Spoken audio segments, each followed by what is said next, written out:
Okay, so I wanted to talk about now whether to vote for Hillary Clinton or Jill Stein. As progressives and as leftists, they're basically the only option. Perhaps there are some things about Gary Johnson you like or prefer.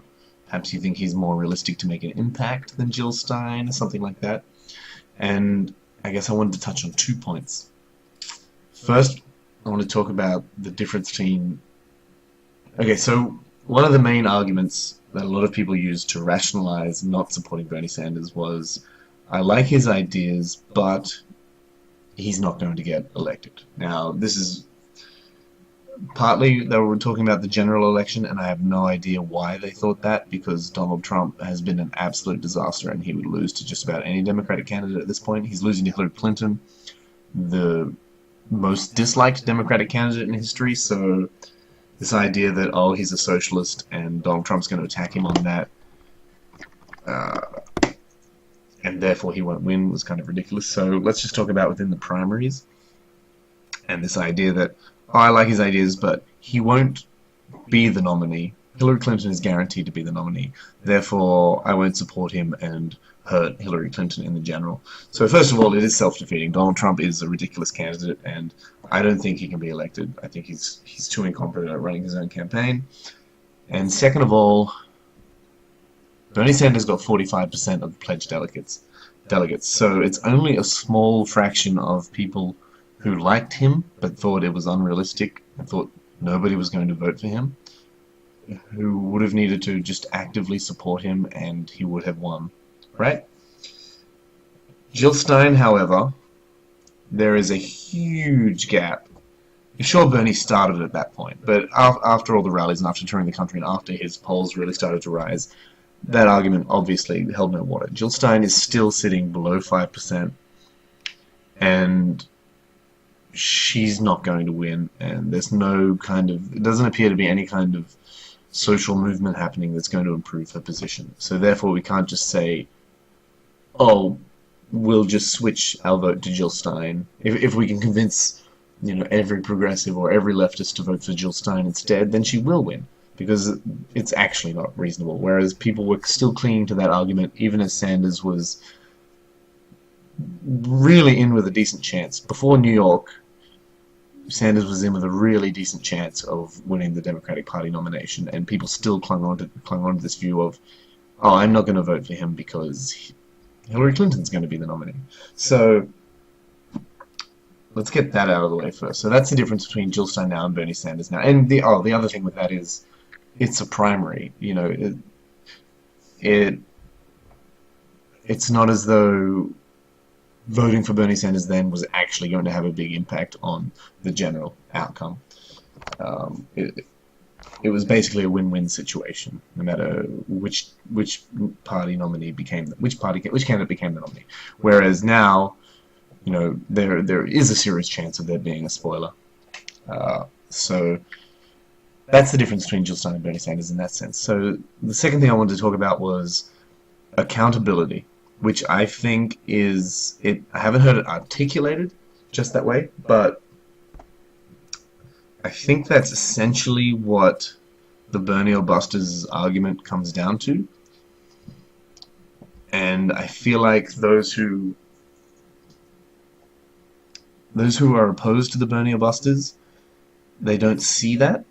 They don't see that properly, and they don't use the proper argument to counter it. So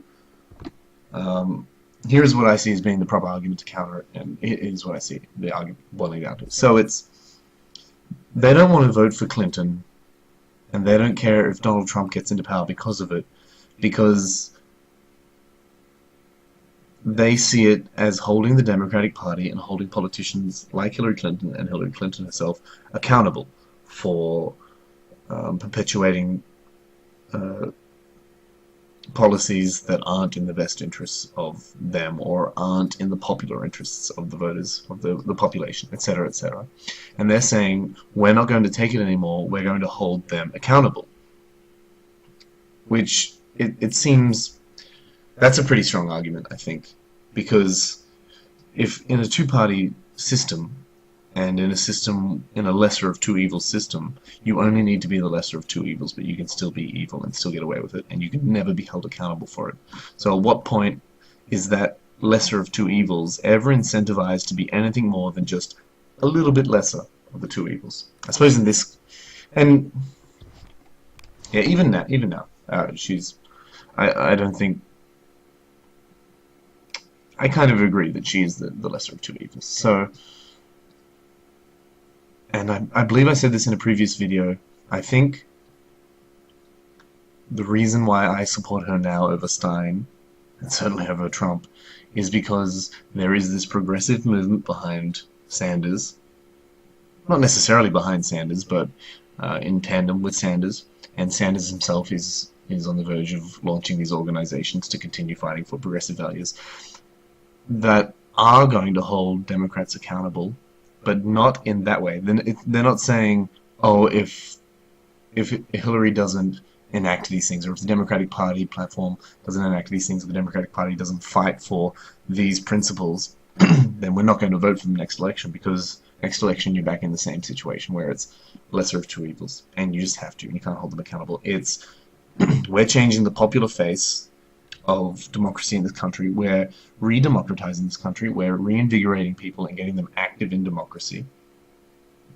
And it's going to change the structure of the Democratic Party from the ground up. And you've seen that. And I've seen so many of the conservative Democrats who are really recalcitrant in the face of the younger people who are coming in, and the independents who are coming in, and Bernie Sanders himself, and they're like, the party is changing, you know, these people don't deserve to be in the party, this is what I've been working for all along. But that's exactly what these people are trying to do. They're saying, no, you're being held accountable, we're going to be active in this process, and we're going to make things happen the way we want. And the last figure I heard, I don't know, it's probably unsubstantiated, but the last I heard was something like 13,000 people running for office in various legislatures around the US based on Bernie Sanders' inspiration and political ideals. And that's a huge change. And I think in the face of this pressure, there is a level of accountability that the Democratic Party and Clinton herself are being held to. And I think as long as this pressure continues snowballing, continues building up, and doesn't relent, then I think there is a level of accountability there, and the Democratic Party will be forced to at least compromise. And pursuant to that, if this force can keep building, then in 4 or 8 years' time, then a progressive person can be put forward as the Democratic Party nominee, or a third party might arise that can challenge that can vie for, you know, the left or the independent vote. And so I think it's being held accountable on multiple levels. And as long as we all do our part, it's not about Sanders, it's not about any individual, it's about us all doing our part. I'm making videos now. I get like 5 views on average so far. I've joined a political party. I'm going to volunteer for that party. I've signed up to vote in local elections, which I wasn't planning on. So, and I'm making Facebook posts, I'm talking to friends, I'm trying to get other people involved, and every one of us needs to do that too, because this is how we hold, you know, the establishment responsible. So, yeah, accountability.